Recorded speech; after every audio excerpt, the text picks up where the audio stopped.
Okay. Hi, everyone. Welcome to our Tulare County Spotlight. We are Tulare County Office of Education. Some of the things that we're going to cover today, just a brief introduction of myself and the team that's on today, a little bit about our consortium and our approach, how we selected a vendor, kind of where we are in the process, some challenges and successes, and some lessons learned. So hopefully you find some of this helpful. This is just kind of our take on everything, which our county is a little new on. So take with it what you can. So my name is Angela Gomez. I'm in LMFT. I'm also one of the assistant directors for our Tulare County Office of Education in our Behavioral Health Services Department. And I come from a background of just kind of community health, working at nonprofits as a therapist, as the program manager, and different kind of roles within that. And I will pass it to Charmaine. Thank you.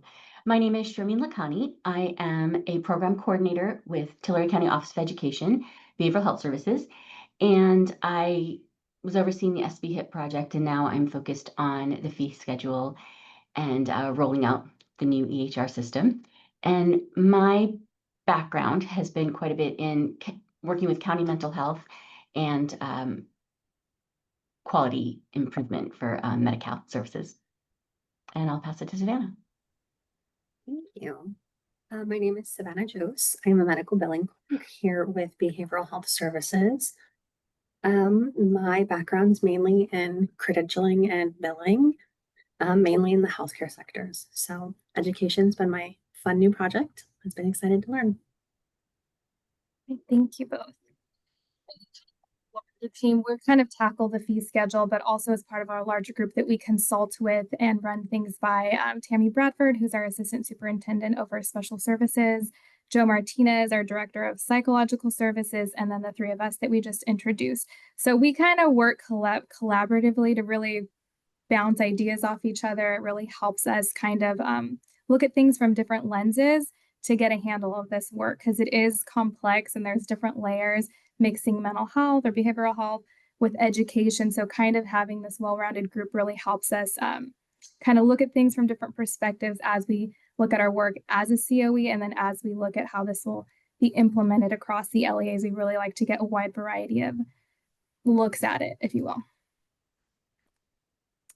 So for our consortium, which Savannah will kind of tell you guys more about the differences and kind of how we separated it, but we basically started out by taking the capacity grant, and then we just did a quick divide by ADA, and then wanted as much of those funds to go out to the districts. So that's kind of how the monies were divided, and then this was how districts could opt back in. So go ahead, Savannah. So once we allowed them to opt back in, we did have some that wanted to really dive in, and we had some that kind of wanted to do it on their own, but still have that TCO support. And then we did have some that completely wanted to do it on their own. So we have a billing consortia, an EHR consortia, and our independent LEAs. So for our billing consortia, they left all their capacity grant funding. They're opting in to use the EHR that we selected. They get really hands-on training and support from TCO, and they're going to be billing under our NPI. And we're currently in the process of getting those PPAs in. For the EHR consortia, they left their cap grant funding as well. And they're also going to be on that same EHR platform as us. However, our EHR vendor is going to be providing more of that support, and we're just going to be filling in those gaps. And those schools will be billing under their own NPIs. And then we have our Lone Rangers who took their funding and decided to choose their own vendors for EHR, and we just provide technical assistance as needed. And then kind of our process of selecting our EHR vendor, I'm going to pass this over to Charmaine. Her and Savannah did the large majority of this work, so she's going to give you guys much more details about how we kind of went about that process. Thank you. So first of all, thanks for inviting us, Tulare County Office of Ed, to share today. We've learned a lot from these peer learning communities, so hopefully some of the COEs and LEAs can glean from what we've been through so far. We initially started with the SB HIP initiative, so we were already working towards that. One of our targeted interventions was selecting an electronic health record system. So we had 10 LEAs. We had already been through the process of vetting vendors, going through demos, creating scoring matrices, whatnot. And that work gave us a strong foundation to build on. Once we were about, I want to say, around 6 months towards the closing of the SB initiative, the fee schedule and capacity grant were introduced. So we shifted gears just a little bit, and we knew at this point that all consortium LEAs, really all the LEAs that wanted to participate in the fee schedule would need would need to have billing capacity. So we sort of capitalized on the groundwork from SB-HIP, braiding the two funding streams together, using SB-HIP dollars for the initial build, and then the capacity grant dollars for scaling county-wide. Our approach for both SB-HIP and the capacity grant was focused around maximizing resources, decreasing or avoiding duplication, and really ensuring long-term sustainability for the district and our students. We weren't really just thinking about the here and now. We were really looking at a year from now, 4 years from now, 8 years from now, factoring in, okay, what would the schools be dealing with then? What are some of the things that we could at least try to account for to help keep this a sustainable project? So some key considerations when we were selecting an EHR, we were looking at, and this is just at the very beginning when we first started envisioning how this was going to look. We wanted to consider continuity of care across schools, school districts, and providers. So too often students were falling through the cracks when they moved between schools or school districts. We really prioritized creating a system where a student's chart could follow them as a live chart across the schools, and services wouldn't have to start from zero every time that they went to a new school or school district or started with a new provider. We really wanted to make sure that the practitioners had what they needed to meet their needs, and also allowing us to really catch all the nuances that we needed as we started services with these kiddos. Multi-purpose functionality. So some schools were already doing LEA bot billing, MA billing. We knew that some were going to be doing ERMs. And then I know some at one point we considered enhanced care management, but looking at, okay, is that a possibility?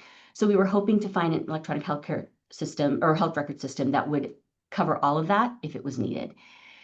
And then sustainability of the system beyond 5 years. So we want to make sure this wasn't only for here and now, once the CAP grant funds run out, that the system comes to an end.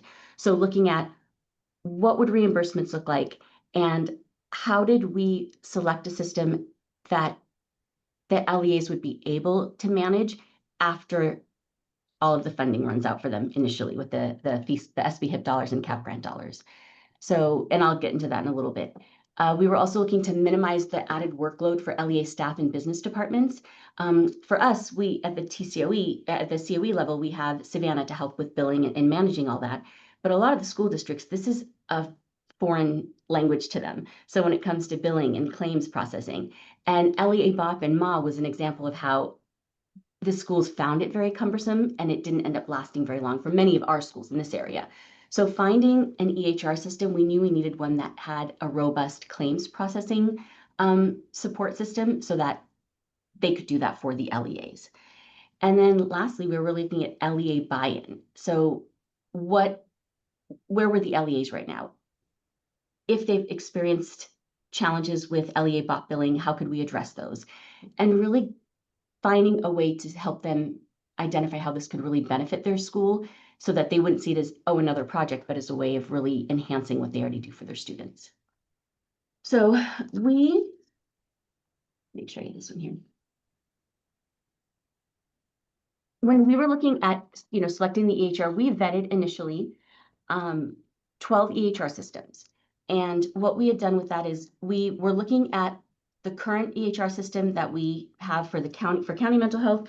We looked at EHR systems that have been utilized in this county in the past, and also just other EHR vendors that were already working with the fee schedule, that knew a little bit about what was going on, and some of them that just reached out to us.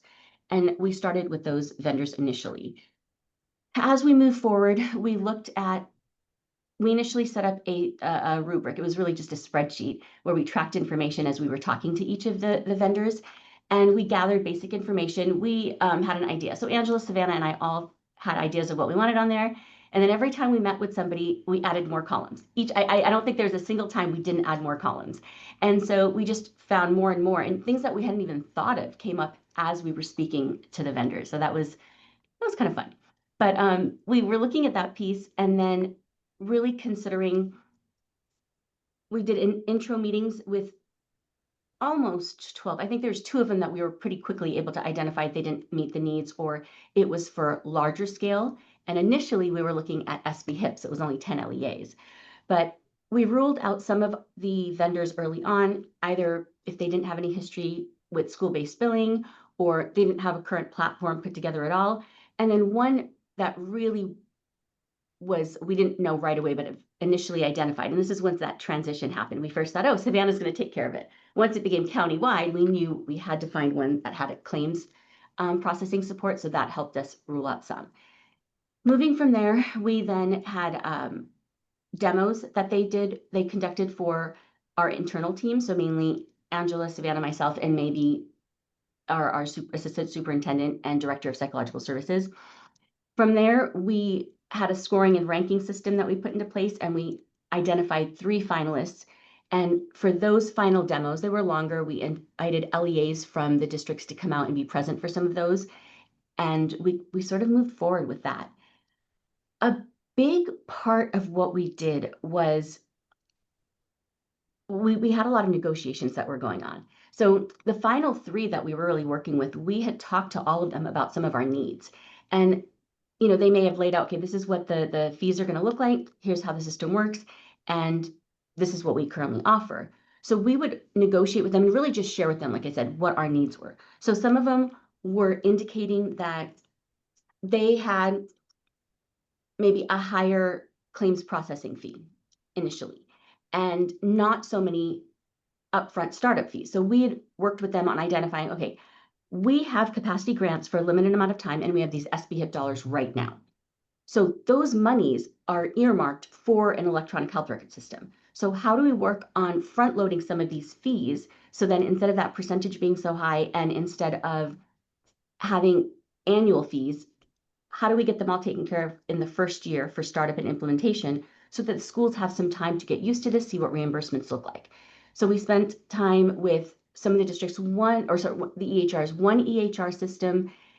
I think they did 8.5%, but they worked it out where for 5 years, they would break it down. So the first year they would take 0% for the claims processing, next year 2%, next year 4%, 6%, until they got to the 8%.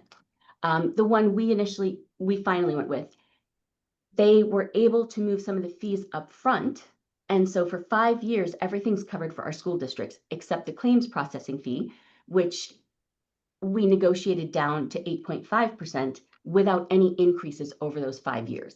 And they've indicated that after those 5 years, they're looking at maintaining that 8.5%, which for us was a big deal. Additionally, when I mentioned that we were looking at, and Angela, Savannah, feel free to jump in anywhere here. Initially, we talked a little bit about continuity of care. So yes, our SB HIP schools and the folks that opted to leave their funds in the capacity grant funds, we're going to use our EHR system. We also were really looking at the benefits of a county-wide electronic health record system, just like county mental health does. And in order to make that a desirable option for some of the schools that kept their CAP grant funds, what we did is we worked with the vendor and we negotiated a deal where if the folks that kept their CAP grant funds, they would need their own EHR. If they went with Healthy Campus, they would still benefit, and they got a significant percentage discount if they went with Healthy Campus, because we had already paid for the initial buildup of the platform, and those districts could benefit. So they received, I think, at least 25% that they got off their fees. So we had a number of the larger districts that decided to opt in and go with Healthy Campus. And then we are continuing to see how we can support them and create that situation for them. But we did have to negotiate that down. Yeah, and a lot of it was just kind of looking at our situation and seeing what we could front load. Like, it all ends up, I think, probably costing the same amount or what you can negotiate, but it's just like kind of the order of how you organize that or want to pay that, because we had the CAP grant funds, we wanted to prioritize using that earlier versus later, we were able to kind of front load a lot of those costs or work with the vendor to see how that would look to meet our needs. So I think it's just not being afraid to ask those questions. Any price you see, I mean, as everyone's shopping, remembering that we're the customer and they're looking to sell a service. So you have that buying power to really work with them, and don't be afraid to ask questions. That's, I think, what you can leave here with is ask all the questions to the vendors to see how they can maximize your needs. Absolutely. And we move that further in terms of, we talked about multi-purpose functionality. So some schools were already using a system for LEA bot billing or MA billing, and we wanted to at least have the option. They could keep that. However, we wanted to make sure that our EHR system could provide them the option to do their LEA bot billing, any of their MA billing through the system. So we made sure that, and they, again, we just negotiated that the fee that was included, they would also include down the line, they would create their LEA bot billing system as well for the LEAs. And the other eye we had towards was sustainability beyond 5 years. So we made sure we worked out with them, okay, what are the fees going to look like? So 5 years comes, we've paid all the upfront fees, they're just paying the 8.5% claims processing. What happens year 6? And looking at, would this be sustainable? Is this something the schools could afford? So during the 5 years, the hope and the plan was schools that participated. Yes, we started this quite a while ago, but a lot of schools aren't up and running yet. So we're hoping they have time to start billing, seeing what reimbursements look like, and really get an idea of what work is involved, what staff is needed, what are our reimbursements like. So for year 6, they can start planning, hey, can we afford this? Can we do this? And really see the benefits before they make that commitment. And let's see here. Multi-purpose, we talked about that. And then in terms of what we negotiated, there's a lot of different things that we did. Partly just in the structure of payment and the system itself, but also honestly working with the EHRs, because this is a benefit to them, as Angela mentioned. So as we're trying to find ways to say, okay, well, we know that our schools are going to need this, they're struggling with this, talking to our vendors, and like Angela says, being able to verbalize. So instead, if they say, okay, here's what we do currently, being able to say, well, here's what we need. How do we bridge this gap? Because this is what you're doing now. This is what we need. Can we make this happen? And we found that many of them were willing to work with us and try to figure out how to make that happen. And I think that is the bulk of what I was going to share. Angela, Okay. is there anything? No, I think, and if you guys could tell me if there's questions, because on this screen I can't really see. So just interrupt me if something we need to go back to. Okay. We do have about 4 minutes left, just time check. Oh, thank you. So kind of just, I'll go quickly through these, kind of where we're at. As the COE, we were in cohort 1 and we started submitting claims in April of 2025. We're currently working with our consortium members to get their SIS systems integrated with the EHR, and that's been a mission in and of itself. We have 17 complete out of about the 31 we need. We're currently collecting consents to treat and bill so that everything kind of flows within the system with ease. We're working on training staff and LEAs on the system so that they can use it. And then kind of just a snapshot of our county-wide participation. So these would be folks that are either billing under their own NPI in their own cohort or who are independent. So we do have some good traction on that side of people who are engaging in cohorts. Some of our challenges and successes. So I'll quickly go over some of our challenges, and if you guys want to take the other two. So district engagement, that's been kind of varying across the board. Some districts who are really excited from the get-go, and then also some districts that weren't as excited, didn't really know about it, more hesitant, more reluctant to really start engaging with us. And they have so many of their own things going on. To get all these emails requesting information and trying to get all these steps completed was just another task on top of them. So that has been a challenge.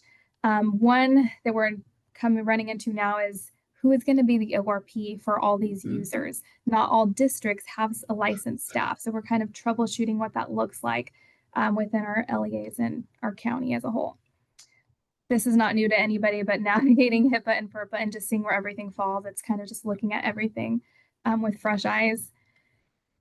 And then just in the SIS integration, there's different types of SIS systems. So with the platform, seeing like some are more easily integrated than others, and then just troubleshooting when they're a little different. And then obtaining consents sometimes is troublesome in the sense that you don't always get like 100% that you sent out returned, or, you know, there's questions or skepticism. So kind of just going through those. Who wants to take success? Or you guys can just jump in if you want to mess something up. For the successes, some things that we found really helpful is identifying what we call CYVHI champions in each of the districts. And they're definitely helpful. They can be like a spokesperson to other staff in their district, as well as other staff just in the county. So they all talk amongst each other. So if you get one person who's like a leader to buy in, that goes so far in getting everyone to buy into the system. Learning from the different work groups that we like this one and any of our peer learning communities has been really helpful. Some other successes were just seeing some creativity in some of the LEAs and identifying who can be a wellness coach. Charmaine has actually a fun story, one of our districts. It was interesting. We were talking with one district and talking about who can be wellness coaches, and one superintendent somehow was able to uncover that his custodial staff member had an associate's degree in psychology and had worked with kids before. And so he is currently working on making her a behavior technician, but getting the wellness coach certification. So that was really awesome. And then a lot of other LAs just really being creative with funding and incorporating mental wellness in the whole classroom, looking how they can approach it from a larger perspective. And then kind of just progress. Progress is progress, taking any small win as a success and celebrating that. Lessons learned, and this is very vague, but I think it's so helpful, is just being flexible and open-minded. We learned really early on not to be really married to any one idea or approach. Just the more open-minded and flexible we could be, the easier we could pivot when things didn't work out, like learn the lesson, pivot a different way. What do we need to fix? As we share information with the districts in our county, making sure we kind of share it as an update rather than like this final decision, because as we've learned, it's been an evolving process. So making sure to keep our credibility that we're not saying this is like in black and white, but this is the current direction things are moving.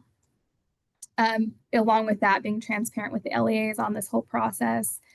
And then just our in-person hands-on approach goes a long way. Our EHR vendor account person hits the ground running. She's out at the district. Charmaine also goes out with Savannah. When we can't get engagement, they're planning a trip that week to go stop by and see who they can connect with to kind of get that hands-on approach. So that was really quick. And then we just have our contact information listed, which Savannah will also drop in the chat.